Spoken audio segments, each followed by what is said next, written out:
1억 5천만 원짜리 차 한 대 팔아서 남는 돈이 30만 원입니다. 농담이 아니에요. 2025년 포르쉐의 실제 수익 구조입니다.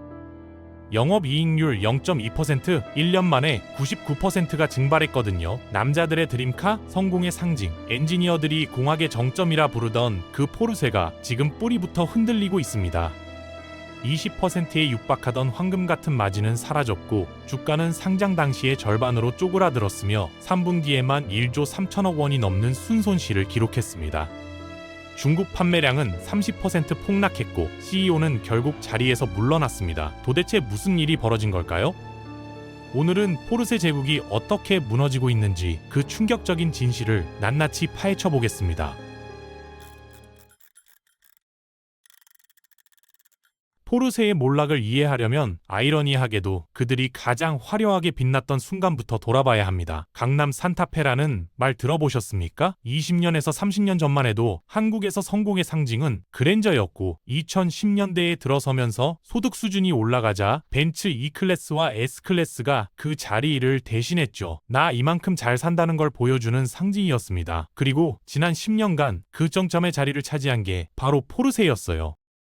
길거리에 포르쉐가 왜 이렇게 많아졌지라는 말이 괜히 나온 게 아닙니다. 실제 숫자를 보면 10년 전인 2014년에 포르쉐 코리아의 연간 판매량은 2,500대 수준이었는데 2010년대 후반부터 폭발적으로 늘기 시작하더니 7,000대, 8,000대를 넘어 2023년에는 11,350대를 팔아치우며 역대 최고 기록을 세웁니다. 이건 한국만의 현상이 아니었어요. 2010년대는 그야말로 포르쉐의 황금기였고 전 세계 매출이 2010년대 초 대비 3배 가까이 뛰었습니다. 왜 이렇게 열광했을까요? 물론 레이싱을 좋아하는 사람들도 있겠지만 본질은 저 방패마크에 있었습니다. 우리는 이마에다 연봉 얼마 번다, 어느 아파트 산다라고 써붙이고 다니지 않잖아요. 하지만 자동차는, 특히 포르쉐는 내가 어느 정도의 경제적 수준에 도달했는지를 가장 확실하게 보여주는 상징이었거든요. 이 방패마크가 주는 압도적인 만족감, 이게 2010년대 포르쉐를 지탱한 핵심 동력이었습니다. 이런 폭발적인 성장을 바탕으로 2022년 9월에 포르쉐는 폭스바겐 그룹에서 분리되어 단독 상장에 성공합니다. 기업 가치 780억 유로, 유럽 증시 역사상 최대 규모의 화려한 데뷔였죠. 투자자들이 열광했던 이유는 포르쉐가 전기차 시대라는 거대한 파도에 가장 완벽하게 올라탔다고 믿었기 때문입니다.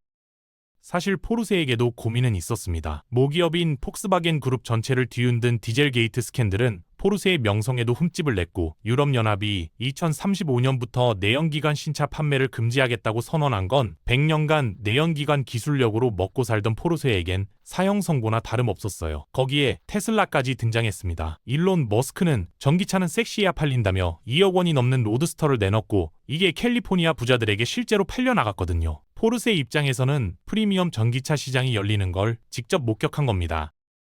포르쉐는 이 세 가지 위기 속에서 결단을 내립니다. 2030년까지 판매 차량의 80%를 순수 전기차로 전환하겠다고요. 그 결단의 첫 번째 결과물이 2019년에 등장한 타이칸이었습니다. 시장은 열광했어요. 럭셔리함, 기술력, 포르쉐의 DNA를 모두 담아낸 이 전기 스포츠카는 출시 직후 4만 대가 팔려나갔는데 이건 당시 포르쉐 전체 판매량의 13%에 달하는 엄청난 수치였습니다. 심지어 포르쉐의 심장이자 역사의 상징인 911보다 더 많이 팔렸어요. 상장은 대성공이었고 내연기관은 여전히 건재했으며 전기차는 폭발적으로 성장하고 있었습니다. 그야말로 완벽한 시나리오였죠. 바로 그 순간이 포르쉐의 영광의 정점이었습니다. 하지만 동시에 거대한 균열이 시작되고 있었어요. CEO 올리버 블루메가 수십 년간 우리를 지탱해온 비즈니스 모델이 더 이상 통하지 않는다는 충격적인 서한을 임직원들에게 보낸 게 바로 그 직후입니다. 2023년까지 승승장구하던 타이칸의 신화는 2024년 들어 처참하게 무너집니다. 2023년에 판매량이 전년 대비 18% 감소했을 때만 해도 포르쉐는 고금리와 반도체 공급망 문제라며 변명했어요. 하지만 2024년에 타이칸 인도량은 전년 대비 49%가 급감하며 말 그대로 반토막이 났습니다. 흥미로운 건 같은 기간에 카이엔 같은 내연기관 모델은 오히려 역대급 판매를 기록했다는 거예요. 사람들이 포르쉐를 안 산 게 아닙니다. 포르쉐가 모든 것을 걸었던 순수 전기차 타이칸만 외면받기 시작한 겁니다. 포르쉐의 균열은 성능 문제에서 시작된 게 아니었습니다. 아이러니하게도 포르쉐의 가장 강력한 무기이자 정체성이었던 감성의 단절에서 시작됐어요. 타이칸이 처음 나왔을 때 수많은 리뷰어들과 팬들이 공통적으로 지적한 문제가 있었는데 다들 이렇게 말했습니다. 물론 미친 듯이 빠르고 핸들링도 예술이다. 그런데 그 소리가 없다고요. 여기서 말하는 소리는 단순히 시끄러운 배기음을 뜻하는 게 아닙니다. 911과 78의 뒤쪽에서 울려 퍼지는 기계가 연주하는 교향곡이자 포르쉐의 심장 박동 그 자체였거든요. 운전자의 등 뒤를 때리는 진동, 회전수가 올라갈수록 날카로워지는 그 특유의 감각 말입니다. 포르쉐는 이 감성을 포르쉐 일렉트릭 스포츠 사운드라는 인공적인 소리로 대체하려 했어요. 하지만 수십 년간 포르쉐의 심장 소리에 중독된 팬들에게 그 디지털 사운드는 어딘가 낯설고 공허하게 느껴졌습니다. 좋긴 한데 내가 알던 포르쉐가 아니야. 이건 그냥 아주 빠른 가전제품 같아? 이런 반응들이 나왔죠. 이 미세한 어긋남은 단순한 취향의 문제를 넘어서 전기 포르쉐는 진짜 포르쉐인가 라는 브랜드 정체성 자체에 대한 근원적인 질문이었습니다. 포르쉐는 이 경고음을 무시했어요. 고객들이 원하는 게 감성이 아니라 더 빠른 속도와 친환경이라는 스펙이라고 판단했거든요. 전기차가 내연기관보다 더 낫다는 메시지를 전달하기 위해 수십억 유로를 쏟아부었습니다. 하지만 고객들의 대답은 냉정했습니다. 감성이 없는 포르쉐는 그냥 비싼 전기차일 뿐이라고요. 그 결과가 2024년 타이칸 판매량 49% 급감이라는 충격적인 성적표였습니다. 팬들은 전기차 구매를 멈추고 다시 911과 카이엔 같은 내연기관 모델로 돌아갔어요. 포르쉐가 과거라고 규정했던 바로 그 차들로 말입니다. 감성의 배신은 시작에 불과했습니다. 고객들이 감성적인 실망을 넘어 현실적인 분노를 느끼기까지는 오래 걸리지 않았거든요. 감성은 포기할 수 있어요. 시대가 변했으니까요. 하지만 수억 원을 지불한 드림카가 당연히 제공해야 할 신뢰와 안전마저 무너진다면 어떨까요? 포르쉐 몰락을 가속화한 두 번째 요인은 끔찍한 사용자 경험과 기술 경쟁력의 상실입니다. 먼저 서비스 문제가 터졌어요. 전기차는 구조가 다르잖아요. 전장 안정성 이슈가 타이칸에서 반복적으로 발생했는데 부품 조달은 지연되고 수리 승인 절차는 복잡해졌습니다. 수억 원짜리 차를 세워둔 채 몇 달을 기다려야 하는 상황이 벌어졌고 포르쉐의 프리미엄이라는 말이 옛말이 되어버렸죠. 그리고 치명적인 기술 결함이 터집니다. 2024년에 미국에서 타이칸의 배터리 결함으로 집단 소송이 제기됐거든요. 포르쉐가 그토록 자랑하던 800V 고전압 배터리 시스템에서 합선 가능성이 발견됐고 이건 화재 위험으로 직결되는 문제였습니다. 약 27,000대라는 대규모 리콜이 결정됐어요. 그런데 더 충격적인 건 포르쉐가 내놓은 해결책이었습니다. 하드웨어 교체가 아니라 소프트웨어 업데이트였거든요. 그리고 그 업데이트 내용이 뭐였냐면 결함이 해결되기 전까지 배터리를 최대 80%까지만 충전하라는 거였어요. 2억 원짜리 드림카의 성능을 20% 봉인당한 겁니다. 마치 애플의 배터리 게이트를 보는 듯한 이 임시 방편은 포르쉐가 10년간 쏟아부은 기술력에 대한 시장의 신뢰를 박살냈습니다. 이 순간 고객들은 이 차를 안심하고 탈 수 있을까라는 근본적인 질문을 던지기 시작했어요. 설상가상으로 처참한 감가상각이 불난 집에 기름을 부었습니다. 산지 2년 만에 반값이 됐다는 경매 사례가 속출했고 5년 감가율 50%는 기본이 됐거든요. 그런데 포르쉐는 2025년형 타이칸의 가격을 오히려 대폭 인상했습니다. 정리하면 이렇습니다. 감성은 사라졌고 안전은 불안하며 서비스는 엉망이고 중고차 값은 폭락했는데 신차 가격은 더 비싸졌어요. 총체적인 사용자 경험의 실패였습니다.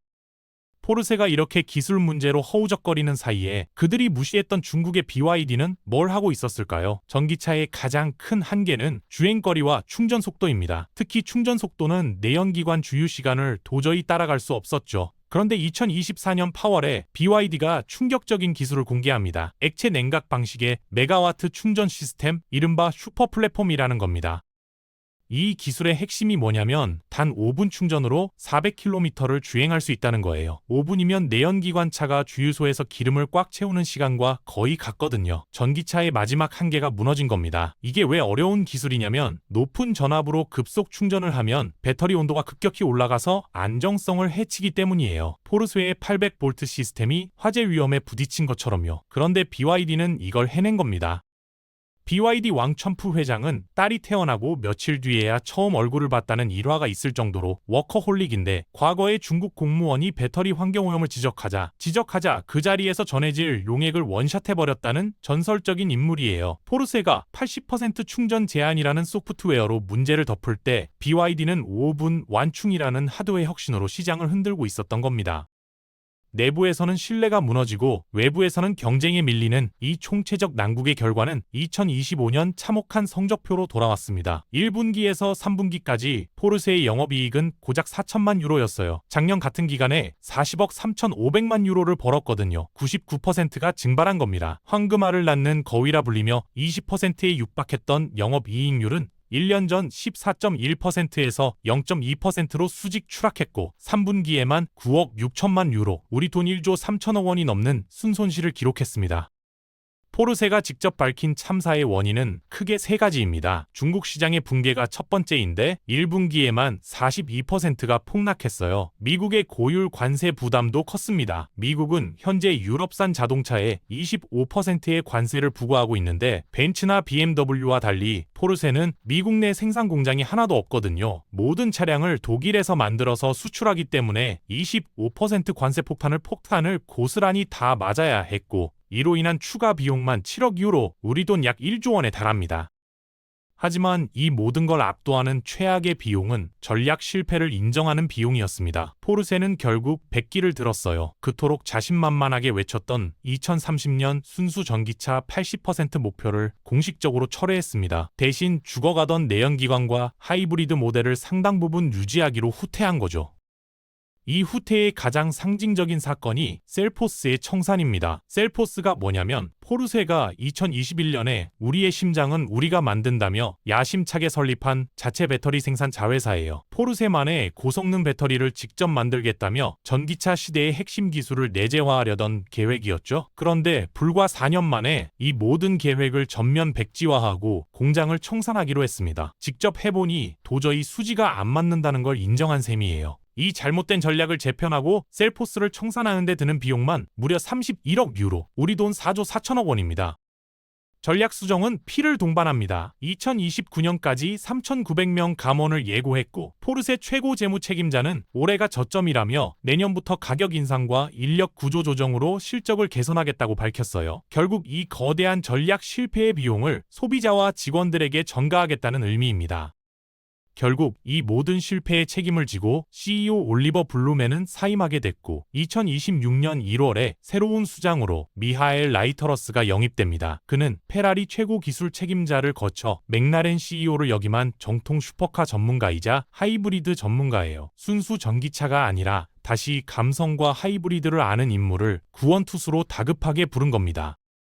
포르쉐는 어느 순간 포르쉐라는 개념 그 자체를 놓친 듯합니다. 전기차가 더 낫다는 메시지를 증명하기 위해 가장 앞선 전기 스포츠카를 만들었지만 그 과정에서 고객이 정말 원하는 포르쉐가 무엇인가를 묻는 시간을 건너뛰었거든요. 이건 전기차와 내연기관의 선호도 싸움이 아닙니다. 핵심은 고객이 기대하는 경험이에요.